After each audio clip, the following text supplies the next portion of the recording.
সোনাতলা গ্রামটি সারাদিন বেশ প্রাণোজ্জ্বল থাকলেও সন্ধ্যা গড়াতেই গ্রামটি নিঝুম হয়ে যায়।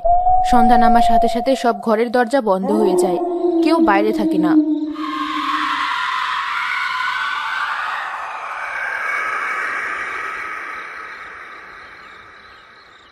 দেখেছিস আজকে আকাশ কত পরিষ্কার, নিশ্চয়ই রাতে অনেক তারা উঠবে। ওটাই লাভ কি? আমরা তো আর দেখতে পাবো না। সেই কবে আবার নানি বাড়ি যাব, তখন রাতের আকাশের তারা দেখতে পাবো, তার আগে না। সে তুই ঠিকই বলেছিস ভাই, এখানে থেকে আমরা রাতের আকাশের কোনো সৌন্দর্যই উপভোগ করতে পারি না। কোনো কিছু ঠিক করে করতে পারি না। আমার এখানে ভালো লাগে না, তাই একটা অজুহাত পেলে নানি বাড়ি যাওয়ার বায়না ধরি। কিন্তু বায়না ধরলেই তো আর তা হয় না। স্কুলের জন্য মা কোথাও যেতে দিতে চায় না। কবে স্কুল বন্ধ হবে সেই আশায় দিন গোনায়। এই দোলা, নয়ন, সন্ধ্যা হয়ে গেছে, তাড়াতাড়ি ঘরে আয়।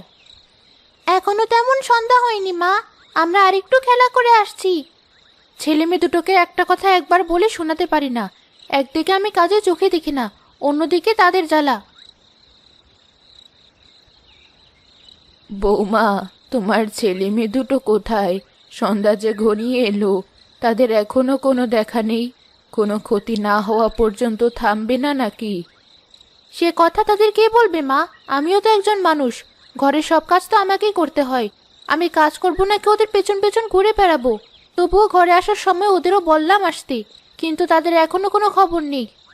এত কথা না বলে ছেলে মেয়ে দুটোকে টেনে ঘরে নিয়ে এসে দরজা আটকে দাও।